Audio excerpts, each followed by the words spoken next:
Assalamualaikum warahmatullahi wabarakatuh. Salam sejahtera untuk semuanya. Saya Pak Ali dari Inside Chamber. Kita lanjutkan. Ini kemarin sempat terputus ya, video sebelumnya. Kita sampai di halaman 18 untuk pembahasan yang lain. Ya, untuk video sebelumnya atau video setelah ini bisa dilihat di playlist ini. Link dari playlist ini ada di kolom deskripsi. Oke? Nah, ini kita lanjutkan yang terputus di video sebelumnya. Kita sudah sampai sini ya. Pada pertemuan kali ini kita akan mendiskusikan makna sila pertama dalam kehidupan sehari-hari. Ya, diskusikan dengan kelompokmu tentang makna sila pertama dan contohnya dalam kehidupan sehari-hari. Ini adalah sila pertama, yaitu ketuhanan yang Maha Esa. Ya.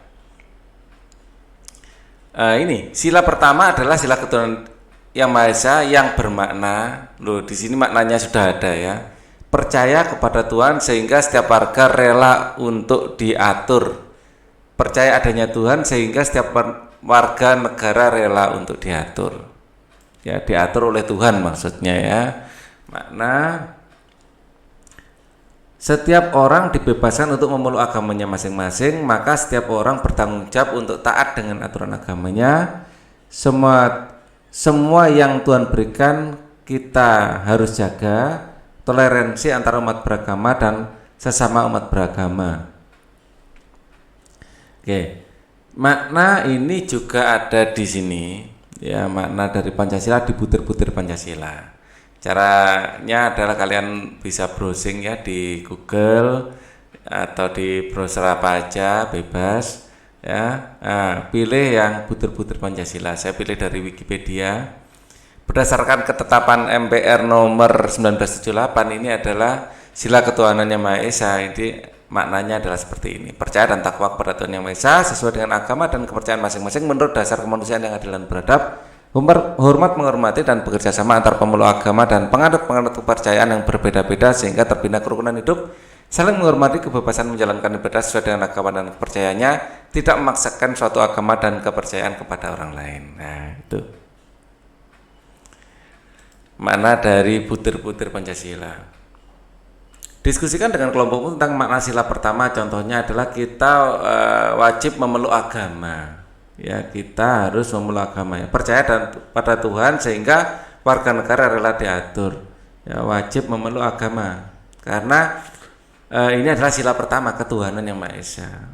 Wajib memeluk agama tertentu. Tentu saja agama yang diakui di Indonesia. Ya, contohnya dalam kehidupan sehari-hari adalah kita memeluk agama Islam, agama Kristen gitu ya. Satu aja, nggak boleh dua ya. Kita memeluk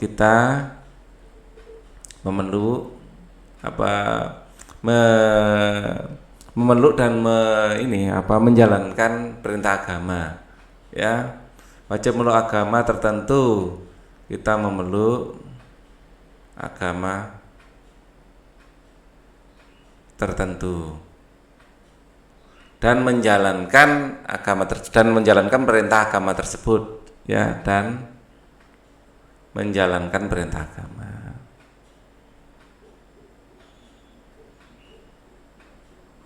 Perintah agama ini senada dengan ini, percaya kepada Tuhan sehingga setiap warga negara rela untuk diatur ya.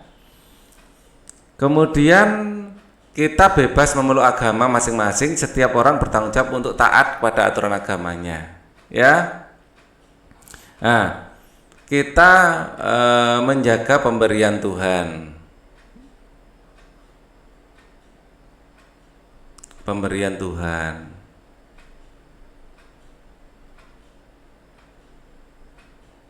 Artinya apa?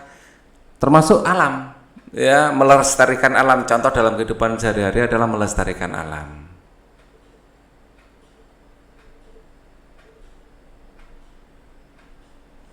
Ya, alam ini adalah pemberian Tuhan ya. Nah, ini wajib kita lestarikan karena kita percaya dengan ini, Tuhan, ya sesuai dengan percaya adanya Tuhan sehingga setiap warga negara rela untuk diatur. Kita harus mengikuti aturan yang ada di alam. Ya, artinya tidak boleh merusak alam. Kalau rusak nanti pada akhirnya akan merusak seluruh ekosistem. Nah, toleransi antar umat beragama dan sesama umat beragama. Ya, jadi tidak memaksakan agama dan kepercayaan misalnya. Ya, dalam kehidupan sehari-hari. Salah satu maknanya ya dari Pancasila. Tidak memaksakan atau toleransi beragama, ini aja kita ambil ya. Toleransi beragama. Jadi contoh dalam kehidupan sehari-hari adalah menghormati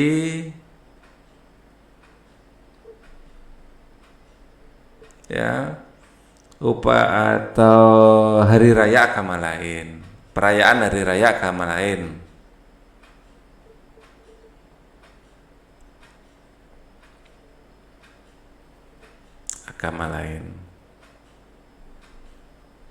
Ya, bahkan kita juga ikut berpartisipasi, misalnya menjaga keamanan. Ya, misalnya ada di Surabaya ada pawai ogoh-ogoh misalnya. Ini kan perayaan dari agama Hindu. Nah, yang Muslim ya ikut menjaga keamanannya. Jangan sampai ada kericuan di saat perayaan ogoh-ogoh tersebut. Ya, ada selalu itu ya, kayak pawai. Ya. Dan kita kadang ikut memeriahkan dengan ikut melihat di pinggir-pinggir jalan, gitu ya. Kemudian saat Idul Fitri seluruh umat Islam sholat Id, ya kan? Ini saudara-saudara yang beragama lain, Kristen, Hindu, Buddha, ganti yang bertugas menjaga keamanan. Ya, begitu juga waktu misalnya Natal, ya. Semua umat Kristiani malam Natal secara umum ya ke gereja ya untuk melaksanakan ini ya perayaan hari besar Natal. Nah, nanti yang menjaga keamanan ganti yang Muslim ya, yang Islam, yang Hindu, yang Buddha dan seterusnya ya, untuk perayaan yang lain juga gitu. Nah, sekarang berilah pendapatmu, tindakan yang sesuai dengan sila pertama, jelaskan. Misalnya lah ini kelihatannya ada saling menghina, ya, melecehkan agama lain, mencemooh agama lain, misalnya ini tidak boleh, ya. Ini sedang bercanda atau sedang mempertentangkan agama ini.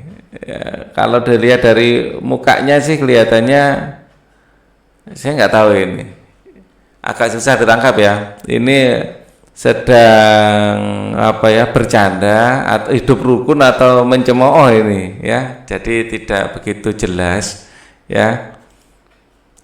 Nah, ini adalah sikap mungkin ini sedang saling menghina. Kita tidak boleh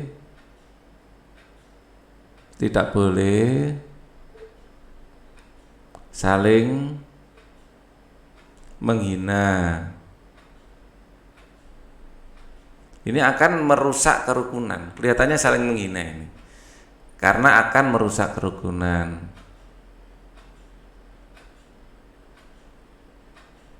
Ya, persatuan dan kesatuan, kerukunan, dan akan merusak kerukunan dan persatuan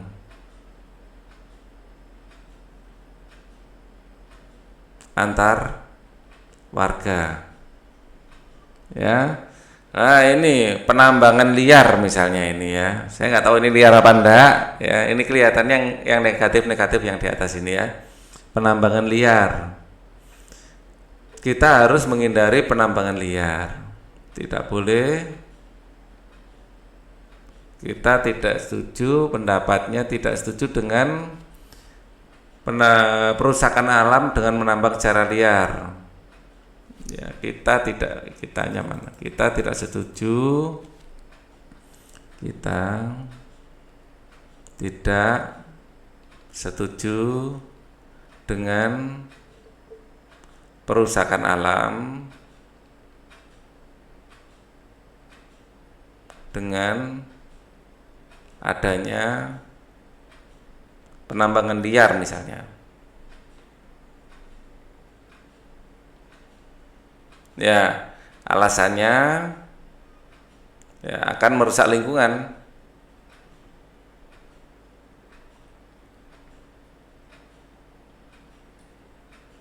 Ya, ini pendapat. Ini adalah pencurian, orang mencuri kelihatannya ini ya. Nah, pencurian adalah sesuatu yang melawan agama. Kita tidak setuju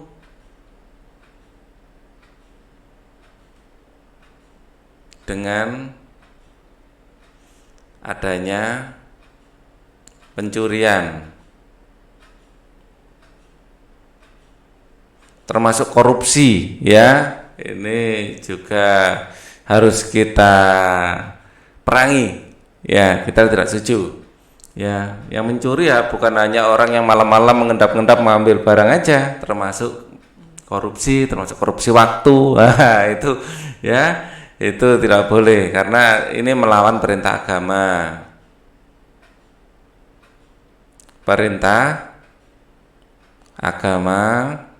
dan meresahkan masyarakat.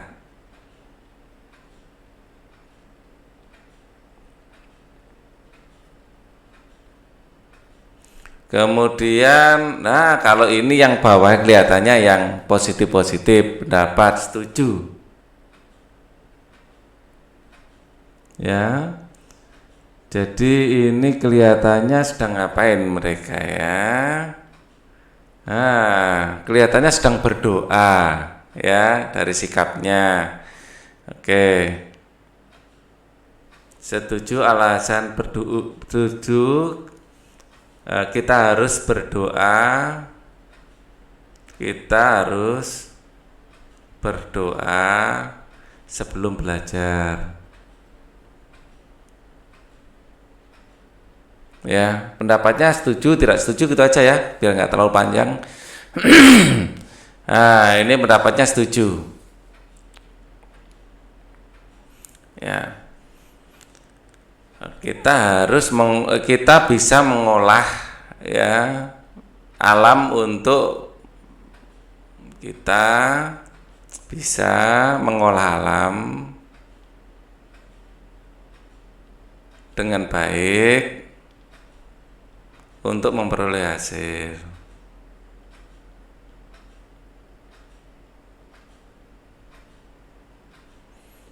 Olahraga setuju. Olahraga ini akan menyehatkan badan kita. Dan ini adalah ini adalah cara kita menjaga pemberian yang berupa tubuh, ya. Ini adalah bentuk syukur, ya. Bentuk syukur kita dan menjaga pemberian dalam bentuk menjaga kesehatan tubuh ya. Intinya gini, tubuh kita adalah pemberian dari Tuhan dan kita wajib menjaganya ya. Ini adalah bentuk syukur kita dalam upaya gitu ya, menjaga kesehatan tubuh.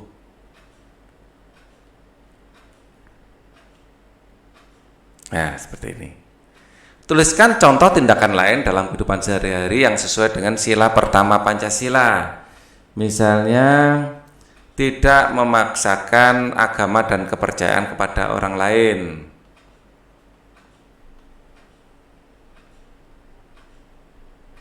Agama dan kepercayaan kepada orang lain. Ya, yang kedua,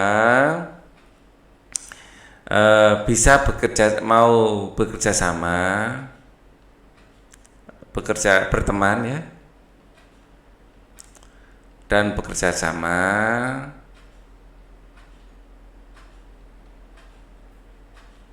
dengan teman yang berbeda agama.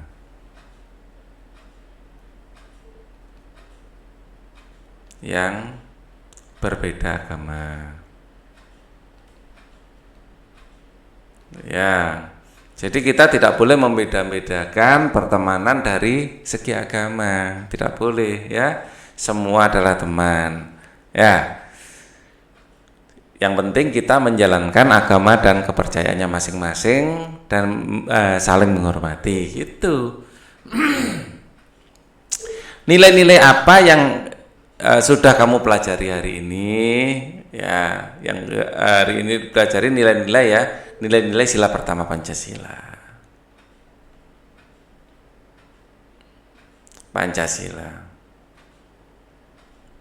Apakah kamu sudah melaksanakan sila pertama Pancasila dalam kehidupan sehari-hari? Sudah kan? Kalau Pak Ali sudah. Ya. Ya. Tetangga Pak Ali ada juga yang beragama lain. Ya, di perumahannya Pak Ali ada yang Hindu, ada yang Islam, dan ada yang Kristen. Dan kita sama-sama ya menjaga keamanan bersama-sama, kerja bakti membersihkan lingkungan sama-sama. Nah, seperti itu. Ceritakan kepada orang tuamu makna sila pertama Pancasila. Mintalah contoh tindakan lain sesuai dengan makna sila tersebut. Ya. Sekarang kita lanjutkan pembelajaran 3. Warisan budaya Indonesia yang dikenal dunia tidak hanya batik, ya, taunya batik aja, bukan, banyak warisan budaya. Di bidang olahraga, pencak silat, ya. Pencak silat juga merupakan warisan budaya yang mendunia. Tahukah kamu pesilat Indonesia ini adalah salah satu tokoh yang sangat legendaris, legenda hidup kita, Iko Uwais, ya. Dengan senjatanya karambit, ya, waktu main film The Raid itu, karambit itu senjata khas asli Indonesia juga, ya, karambit. Nah, bahkan senjata karambit ini sangat terkenal senjata ini. Bahkan di beberapa ada negara itu ternyata sudah menggunakan senjata asli Indonesia ini untuk senjata militer mereka karena memang keren senjatanya. Bisa kalian browsing sendiri. Iko Uwais adalah salah satu atlet silat Indonesia. Ia telah menekuni dunia silat lebih dari 10 tahun. Waktu berita ini dimuat ya, sekarang ya lebih lagi. Iko Uwais berhasil menduduki urutan ketiga dalam gelaran turnamen silat Provinsi Jakarta 2003. 2 tahun kemudian ia berhasil menjadi juara. Iko adalah juara kejuaraan silat nasional kategori demonstrasi. Iko beberapa kali mengikuti kegiatan pencak silat di luar negeri seperti di Inggris, Rusia, Laos, Kamboja, dan Prancis. Pencak silat merupakan seni bela diri bangsa Indonesia. Hampir tiap daerah di Nusantara memiliki tokoh pendekar silat kebanggaan. Ya, kalau di daerah di Betawi ada si Pitung, nah, kebanggaan, ya, Betawi. Ya, di Jawa Timur ada juga, di setiap daerah, ya. Pencak silat ini asli. Pencak silat memiliki gerakan unik yang mengalir dengan koreografi layaknya tarian. Ya, setiap gerakan juga terkandung filosofi. Hal ini membuat pencak silat menjadi salah satu ilmu bela diri yang menarik minat dunia. Sebagai generasi menerus, kamu mempunyai tanggung jawab untuk melestarikan pencak silat. Salah satu caranya adalah dengan mempelajarinya. Yang benar memelajarinya ya. Dengan cara memelajarinya. Kamu akan mempelajari olahraga bela diri pencak silat. Kamu akan mempelajari teknik dasar dalam gerakan pencak silat. Teknik dasar tersebut meliputi langkah pasang, ya, meliputi langkah pasang, serangan, dan belaan. Mari kita pelajari lebih dulu langkahnya. Langkah ke depan. Ya, ini maju satu langkah kakinya. Ya, ini adalah gambar telapak kaki kita. Ya. langkah ke depan, kemudian langkah ke belakang, mundur, langkah ke samping, kakinya dibuka ke samping gini ya. Oke, terus kemudian langkah serong kanan, langkah serong belakang. Nah, ini adalah kaki kita, jadi langkah ke depan dari A1 ke D1, ya, A1 ke D1. Ini adalah langkah lurus depan kiri, ya. Kemudian kalau dari A2 ke D1 langkah lurus depan kanan, ya. Dari A2 D1 langkah lurus depan kanan. Ini adalah kayak tapak kaki kita ya. Jadi kayak bekas kaki kita yang menapak di tanah, ya, gambar ini. Oke, kemudian ada langkah lurus mundur kiri, ya, langkah lurus mundur kanan, langkah serong depan kiri, ya, ini langkah depan kiri, langkah depan kanan, ya, langkah serong belakang kanan dan kiri, ya. Kamu dapat bertanya langsung kepada guru tentang hal yang kamu ingin ketahui tentang teknik dasar langkah. Kamu akan mempraktekkan teknik dasar langkah, sebelumnya diskusikan langkah-langkah gerakan dengan temanmu. Perhatikan peragaan yang dilakukan oleh guru dengan teliti, kemudian dipraktekkan. Ya, memang harus praktek itu ya. Kemarin kamu sudah belajar tentang pentingnya bekerja. Catatlah cerita tentang semut dan belalang. Cerita ini memberikan contoh akibat seorang tidak mau bekerja. Bacalah berikut dalam hati. Semut dan belalang. Di tengah hutan hiduplah seekor semut yang sangat rajin. Setiap hari semut selalu bekerja mengumpulkan makanan dan menyimpannya dalam lumbung. Teriknya matahari dan derasnya air hujan tidak mengurangi semangat sang semut untuk mengumpulkan makanan.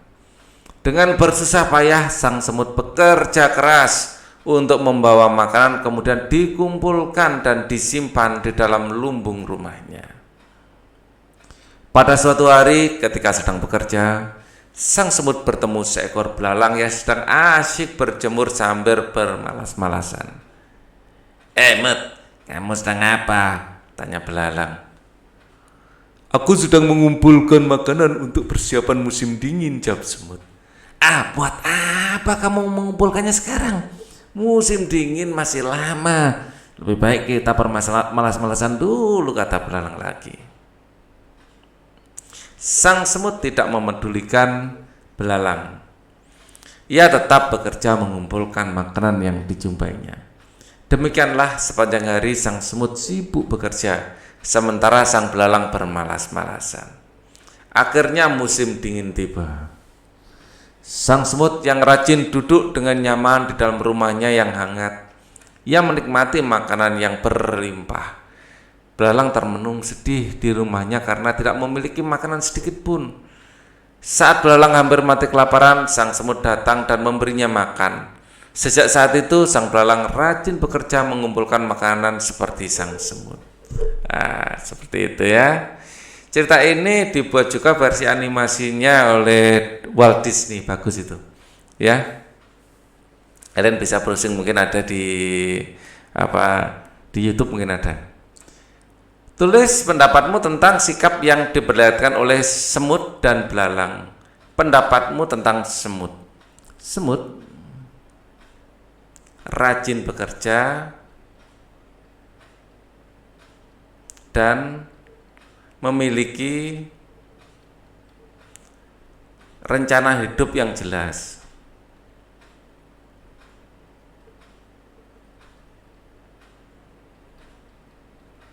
Ya, dia bisa mempersiapkan diri saat untuk segala kemungkinan ya. Jadi ini adalah cerita dari negara 4 musim. Di sana ada musim salju yang tidak ada makanan. Jadi mengumpulkan makanan dulu di awal ini sangat bijak. Ya, semut rajin bekerja dan memiliki rencana hidup yang jelas. Gitu aja. Ya. Pendapatmu tentang perilaku belalang? Belalang itu bermalas-malasan, menunjukkan sikap yang malas dan hidup tanpa memiliki rencana yang jelas. Dia hanya ngalir gitu aja, yang ada dimakan gitu aja. Dan ini penting untuk membuat rencana. Ya. Sikap yang perilaku yang dicontoh adalah sikap semut ya. Yang perlu contoh adalah amanah dari cerita tersebut, kita harus rajin bekerja.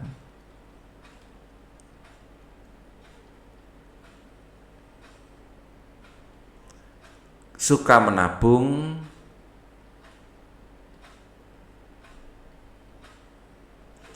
memiliki rencana yang jelas untuk masa depan.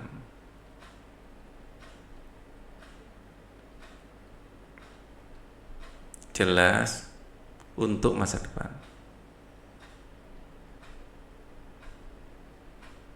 Nah, di sini tambahkan lagi ya, memiliki semut rajin bekerja, memiliki rencana hidup yang jelas dan suka menabung.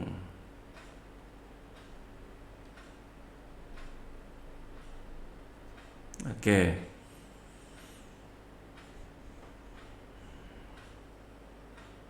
Ayo mencoba. Tahukah kamu siapa yang bekerja di lingkungan? Tahukah kamu siapa yang bekerja agar lingkungan tetap terlindungi? Ya, mereka adalah pecinta lingkungan. Mereka adalah orang-orang yang bekerja untuk melindungi lingkungan tanpa imbalan atau bayaran. Pecinta lingkungan bekerja di berbagai wilayah. Kamu juga bisa menjadi seperti mereka. Tugas pecinta lingkungan adalah menjaga lingkungan dari perusakan dan pencemaran akibat ulah manusia.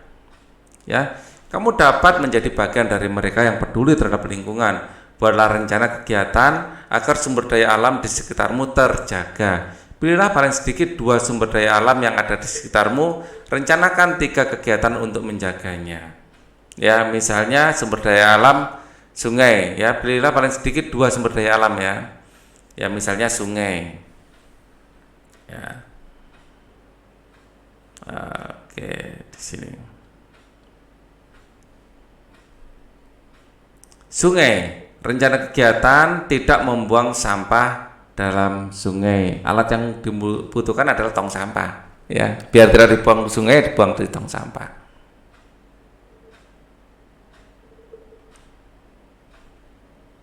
Ya, rencana kegiatan tidak membuang sampah di sungai, membersihkan sampah di sungai. Sampah di sungai.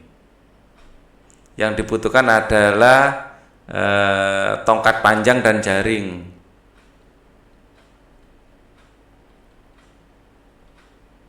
Dan jaring. Ya, kemudian rencana kegiatan mengkampanyekan sungai bersih.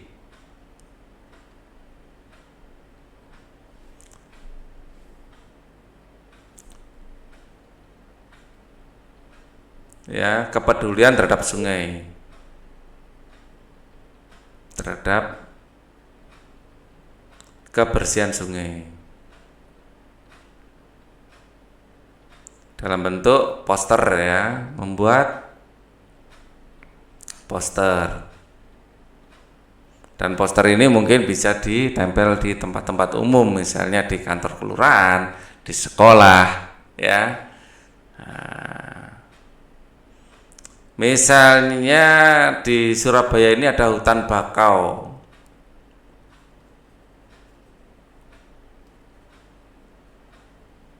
Hutan bakau ini sangat penting karena di sini adalah tempat singgah burung-burung yang bermigrasi. Ya, pada saat tertentu banyak sekali burung-burung yang datang terus pergi lagi. Ya, nah, tanpa adanya hutan bakau nanti mereka waktu datang kesini sudah tidak ada tempat untuk nyari makan, bisa mati mereka nanti ya. Hutan bakau untuk mungkin reboisasi, perlu direboisasi ya. Yang dibutuhkan adalah bibit bakau ya. Yang kedua, tidak mencegah penebangan bakau secara liar.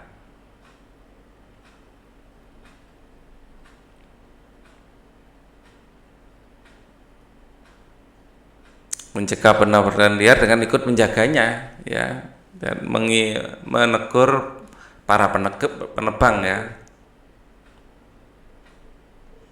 menegur jika ada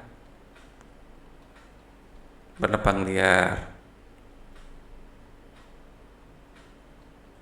Kita juga bisa mengkampanyekan pentingnya hutan bakau.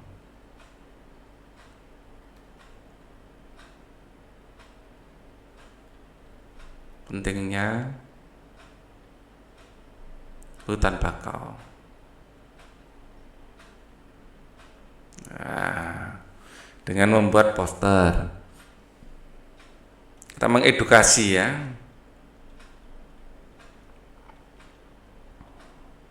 Oke. Pilihlah salah satu kegiatan yang memungkinkan bagi kamu untuk melakukannya. Tulislah laporanmu. Laporan harus membuat 2 sumber daya alam yang dipilih, kegiatan untuk menjaganya, alat yang dibutuhkan, dan rencana selanjutnya. Yang paling mungkin adalah ini, membuat kampanye ini, membuat poster ya. Bila salah satu kegiatan yang memungkinkan bagi kamu untuk melakukannya, tulislah laporanmu. Laporan harus memuat 2 sumber daya yang alam dipilih, kegiatan yang untuk menjaganya, alat yang dibutuhkan, dan rencana selanjutnya. Ya, yang paling mungkin dilakukan oleh anak usia SD adalah membuat poster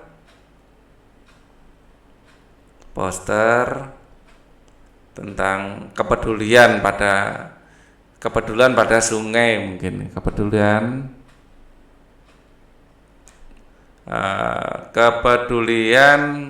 terhadap kebersihan sungai ya.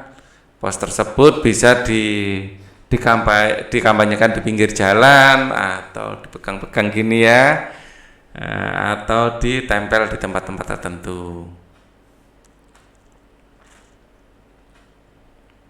Bisa ditempel di tempat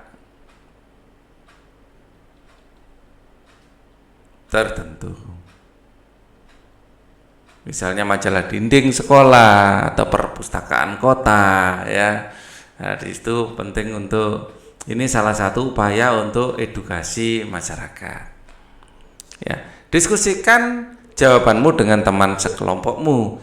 Kelak jika ingin menjadi seorang pecinta lingkungan, kamu tidak hanya memerlukan keinginan yang kuat untuk menjaga lingkungan, namun juga keterampilan dan pengetahuan tentang macam-macam tumbuhan, hewan yang hidup di wilayah yang berbeda. Ayo renungkan, tulislah apa yang telah kamu pelajari dari kegiatan hari ini, manfaat apa yang kamu dapatkan dari pembelajaran hari ini. Apakah ada seorang pecinta lingkungan di daerahmu? Diskusikan dengan orang tuamu bagaimana mereka membantu melestarikan lingkunganmu. Sampaikan hasilnya kepada guru dan temanmu. Pembelajaran 4 akan kita pelajari di video selanjutnya. Thank you for watching. Wassalamualaikum warahmatullahi wabarakatuh.